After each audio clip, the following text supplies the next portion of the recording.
Have you ever met someone who could feel everything, but left you more confused than comforted? They understood you too well. They mirrored your pain. They said all the right things. But underneath, something felt off. What if I told you, not all empaths are healers. Some are masked. Carl Jung warned us about this decades ago.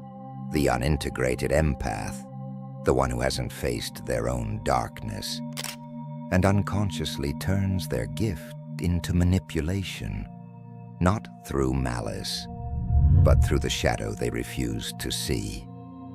This is the dark empath. And if you don't know how to spot it, you might already be caught in it. We're often told that emotional intelligence is a virtue, that to feel deeply, to sense what others cannot say, is a kind of quiet superpower. And it is.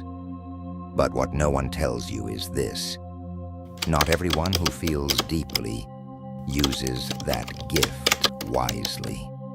This is the paradox of the dark empath, a term rarely spoken, even more rarely understood.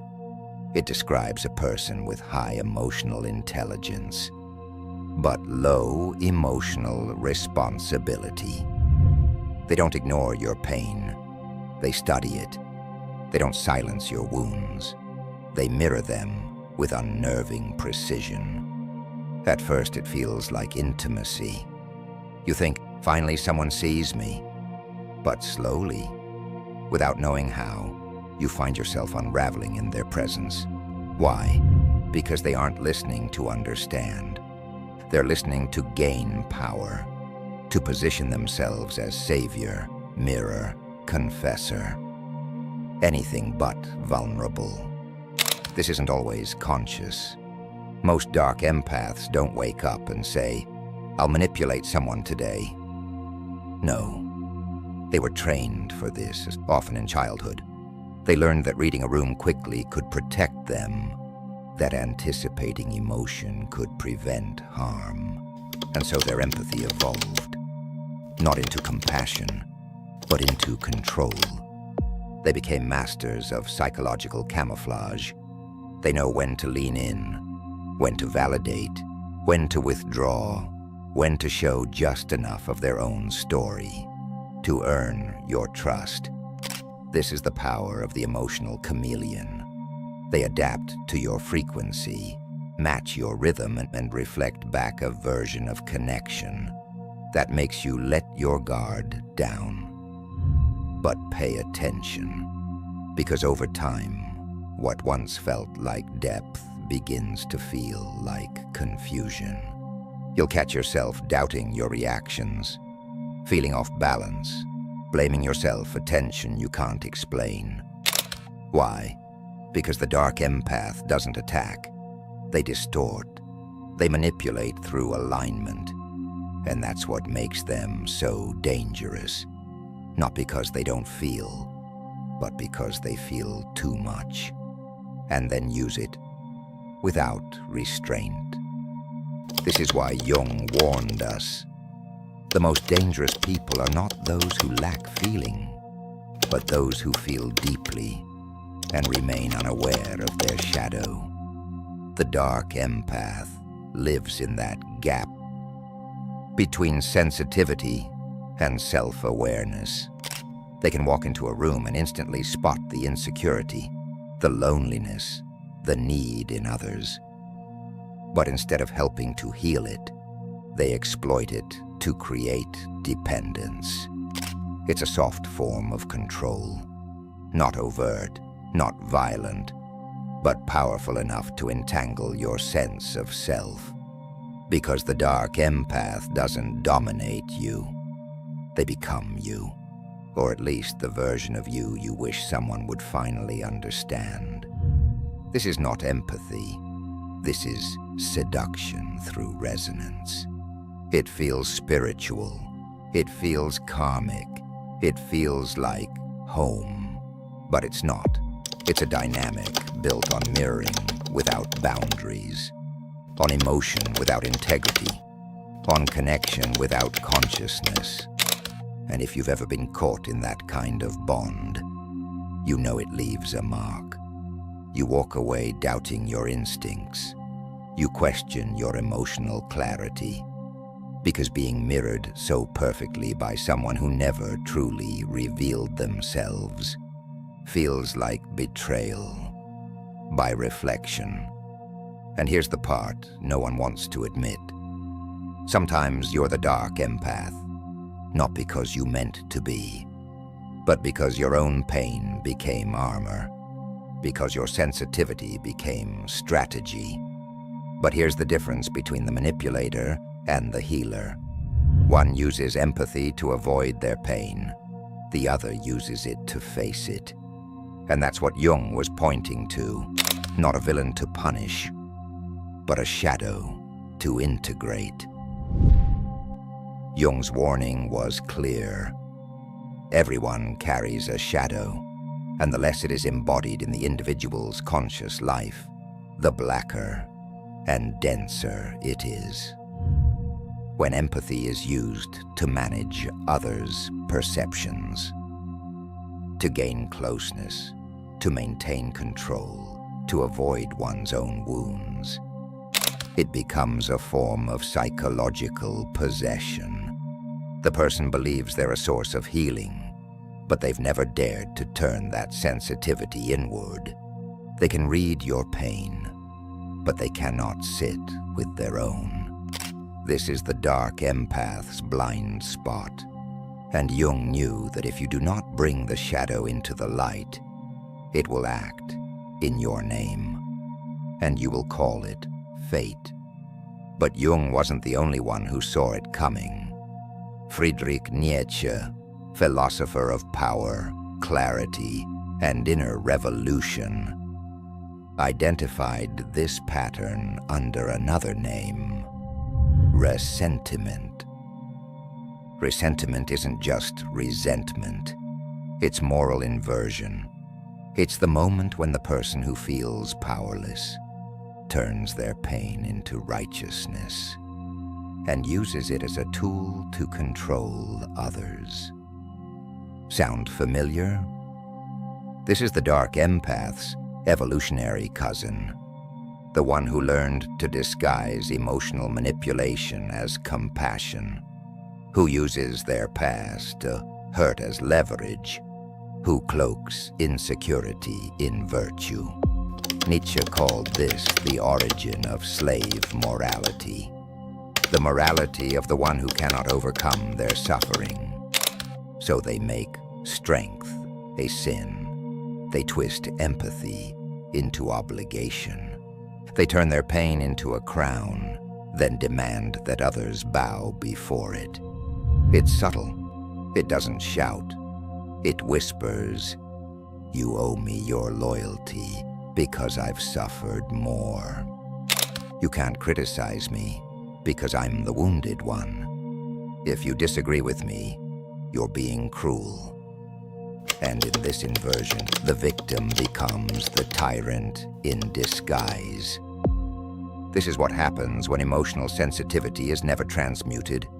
It becomes a soft tyranny, a manipulative force hiding behind kindness, weaponizing vulnerability, and calling it virtue. Jung and Nietzsche, though often at odds philosophically, agreed on this one thing: the greatest danger is not the one who knows they are dangerous, but the one who thinks they're only ever good. This is the empath's shadow. This is the dark mirror, and no amount of performance or spiritual language can hide it for long. So where does that leave us? If you're the dark empath, if you've seen yourself in these warnings, this is not a condemnation. It is an invitation, because only those brave enough to see their own manipulation can begin to transform it. Only those who stop hiding behind empathy can start embodying truth. And this is the work, the painful, necessary, liberating work of reclaiming your sensitivity without losing your integrity. Because as long as you weaponize emotion to avoid your shadow, you'll remain stuck in the cycle Jung and Nietzsche tried to break.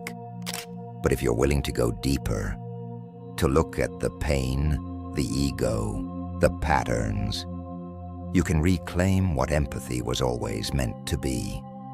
A force of connection, not control. Empathy isn't just emotional, it's energetic. It's not just about feeling what others feel.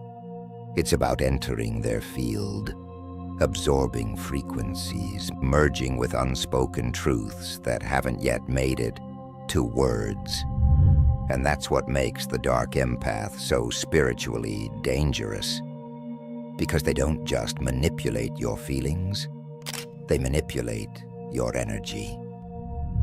Mystics have known this for centuries. Rudolf Steiner called it misuse of the etheric field.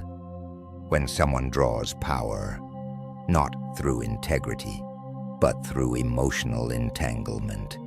Manly P. Hall warned that psychic gifts without ethical grounding lead not to enlightenment, but distortion. And Carl Jung, he didn't use the language of subtle energy, but he pointed to the same truth. When you tap into the unconscious without self-awareness, you don't become a healer. You become a trickster in spiritual clothing. Here's the paradox no one wants to face. You can be gifted, intuitive, empathic, and still cause harm. In fact, when those gifts are unconscious, you may cause more harm because others drop their guard around you. This is where the mirror becomes a spiritual archetype. To the mystics, the mirror is sacred. It reflects truth without distortion. It doesn't judge, doesn't grasp, doesn't project. It simply shows. But the dark empath is not a clean mirror. They're a fractured one. They reflect you back to yourself, but only in the ways that serve their own unresolved story. Energetically, this creates what some esotericists call a false connection, a bond built not on soul recognition, but on subtle dependence. It's a dynamic that feels spiritual, but drains you. You find yourself opening up, only to feel more confused afterward. You share your heart, only to feel subtly managed, because the dark empath has not yet learned the most sacred truth of energy work. You are not meant to hold people. You are meant to see them clearly and without agenda. But this kind of clarity demands inner work, deep work, shadow work. And here's where the path diverges. The dark empath, when unaware, uses empathy to stay in control. They absorb everything and then use it to avoid their own healing. But the awakened empath, the one who has faced their shadow, doesn't absorb at all. They remain open but rooted, clear but compassionate, present but not entangled. They become, as Steiner put it, a vessel through which higher truth can pass, not a sponge for the wounds of others. And that is the task in front of you, not to fear your sensitivity, but to refine it, to clear the mirror, to stand in your gift without needing to use it as leverage. Because here's the truth, empathy is sacred, but only when it's aligned with love, only when it's grounded in humility, only when it serves truth, not ego.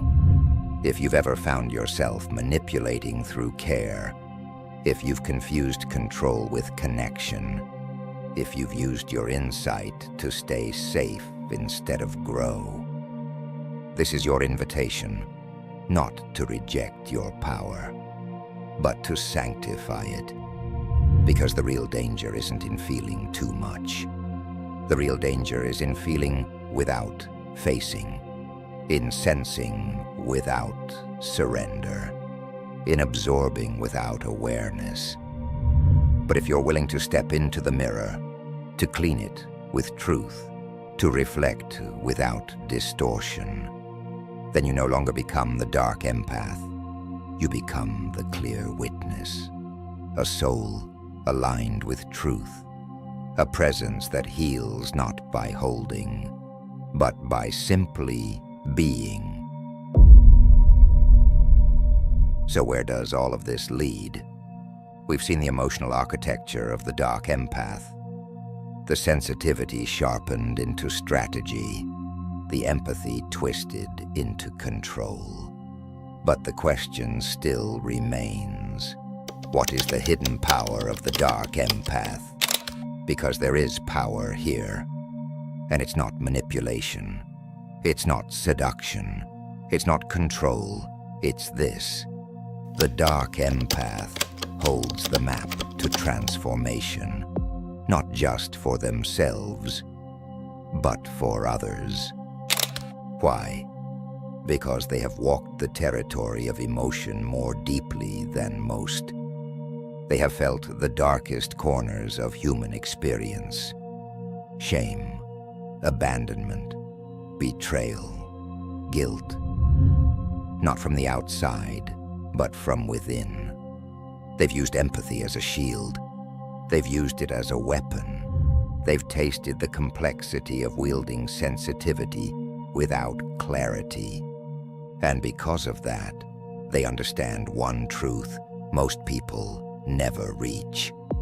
Empathy is not inherently good.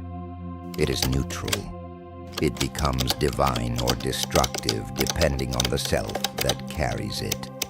The dark empath, when awakened, doesn't discard their past. They reclaim it. They know what emotional entanglement looks like.